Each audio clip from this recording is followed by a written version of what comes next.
দৌলত দিয়ে বাস পানিতে ডুবে দুর্ঘটনায় এক হুজুরের কথা শুনে আমার চোখ দিয়ে পানি চলে আসছিল। উনি বলতেছিলেন বাসের মধ্যে আমি ছিলাম এবং আমার স্ত্রী, আমার একটা মেয়ে ছিল।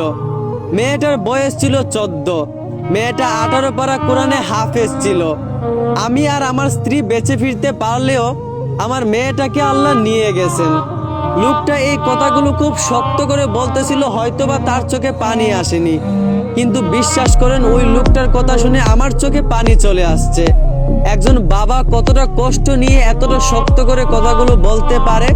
50 জন যাত্রী নিয়ে বাসটা ডুবে গেল, জীবিত অবস্থায় মাত্র 12 থেকে 13 জন মানুষ ফিরলো।